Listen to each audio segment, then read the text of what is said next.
Здравствуйте, друзья! Тема неприхотливых растений настолько актуальна, что ее можно продолжать бесконечно.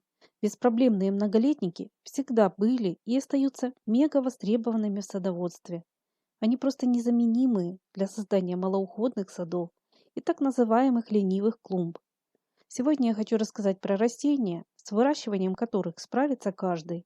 Они удивят вас своей беспрерывной красотой и простотой в уходе. Одними из моих любимчиков стали почвопокровные вариегатные очитки. Чем они хороши? Во-первых, им действительно никакого особого ухода не требуется, за исключением прополки сорняков, и то пока очитки не разрастутся. Они очень засухоустойчивые и отлично подходят для открытых солнечных мест. Растут без своевременного полива, довольствуясь осадками. Эти растения я никогда специально не поливаю. Просто в моем саду и без них достаточно растений, для которых поддержание влажности почвы намного важнее. А на полив всей территории времени не хватает. Грунт очиткам, кроме кислого, подойдет любой, даже скудный и каменистый.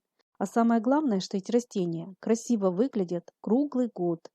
Моим открытием в мире очитков стал высокодекоративный почвопокровный сорт, получивший на мировых цветочных выставках много наград. Это седум такисимский атлантис.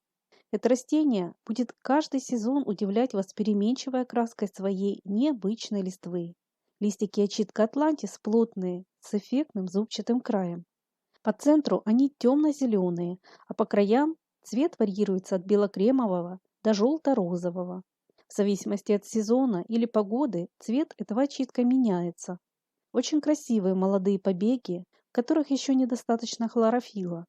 Они существенно выделяются своей кремово-желтой и розовой расцветкой. Но даже взрослые побеги весной выглядят не так, как летом. Листики намного плотнее прижаты к стеблям, что смотрится по-своему оригинально. Интересно, что мои укорененные черенки, растущие под лампой, такой формы и окраски не имеют. Возможно, на цвет еще влияет температура. Кстати, этот очиток можно выращивать и в домашних условиях, и на улице.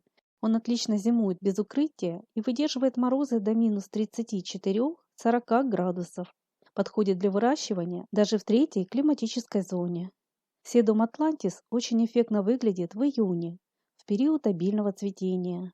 В это время его крона сплошь покрывается ароматными золотистыми соцветиями. Растение с годами хорошо разрастается. Одна розетка этого очитка может покрыть клумбу диаметром до 50 сантиметров. Такой многолетник украсит любой солнечный цветник в течение круглого года. Размножается очень просто – черенкованием и делением розеток.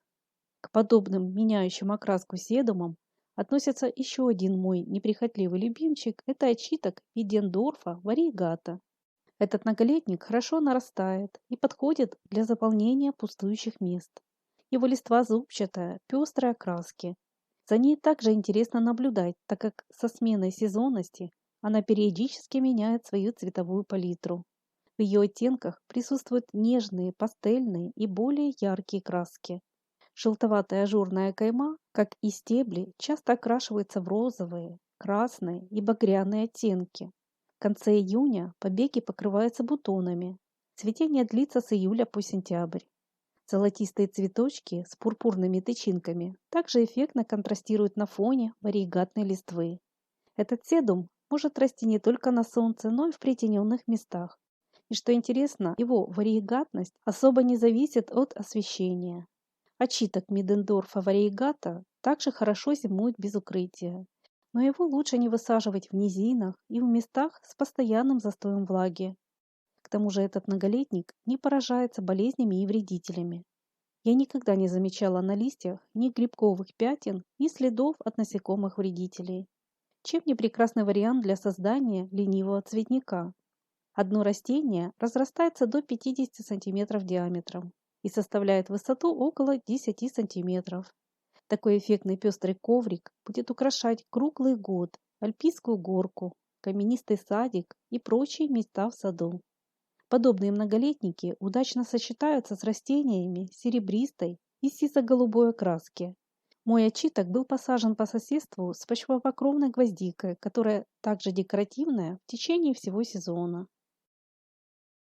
К многолетникам с эффектной серебристой листвой, которые красиво выглядят весь сезон, можно отнести котулу и пижму городянова. С помощью котылы щетинистоволосой легко вырастить сплошной густой ковер. Высота такого вечно зеленого покрова до 8-10 сантиметров. Уже в мае на нем начинают появляться мелкие соцветия, золотистые бусинки. Цветение котылы длится на протяжении всего лета. Контраст ярко-желтых цветов на фоне серебристой листвы невероятно украшает растение. Подобный сероватый оттенок листвы у пижмы городянова. Ее кустики так и уходят в зиму под снег, и уже с ранней весны украшают сад самыми первыми. Данный многолетник разрастается пышными подушковидными куртинами. Ее приятные на ощупь сизые листочки обладают своеобразным ароматом.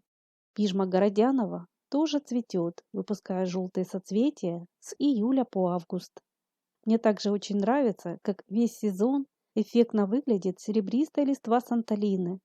Это растение можно смело внести в список малоуходных и засухоустойчивых. Разрастается эффектными шаровидными кустиками высотой до 60 сантиметров. Санталина тоже отличается своим ярким цветением. Ее желтые соцветия шарики красиво сочетаются с серебристой листвой. Цветение длится с начала лета по август. Из основного ухода за санталиной стоит отметить стрижку ее кроны, которую проводят по окончанию цветения, а также омоложение старых кустов методом деления. Санталина – это более теплолюбивый многолетник, но в моей климатической зоне 5Б зимует без укрытия и выдерживает морозы до минус 23 градусов. Еще хочу заметить, что все эти растения лучше не высаживать в сырых местах.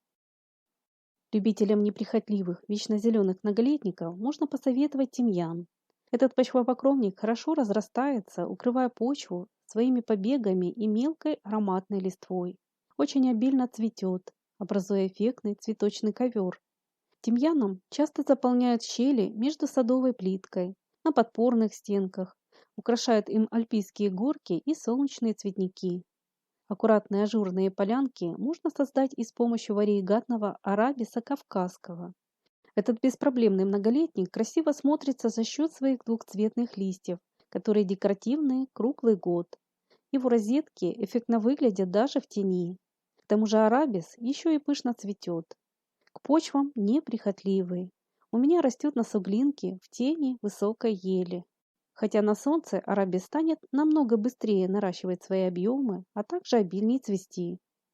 А всем, кто любит растения с яркой листвой, можно посоветовать сорт очитка Ангелина. Вот так выглядит его молодой кустик весной, а летом шеловидные листики этого седума салатово-желтые. Ближе к осени они набирают самые яркие золотисто-оранжевые и красноватые оттенки. Высота сильно разветвленных побегов всего до 15 см, с цветоносами немного выше. Корни этого очитка разрастаются горизонтально, а поникающие стебли при соприкосновении с почвой хорошо укореняются. Благодаря этому седум ангелина довольно активно наращивает свои пышные коврики, меняющие яркую окраску в течение года.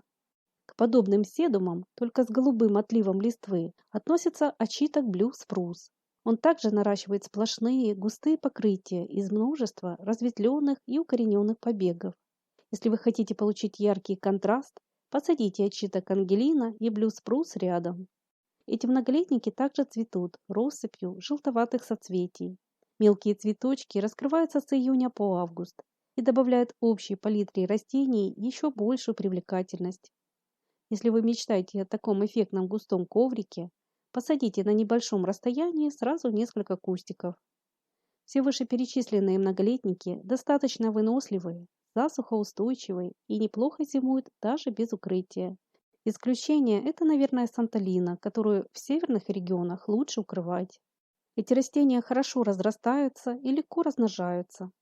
А самое главное, что они будут украшать ваш сад в течение круглого года, даже без особого ухода.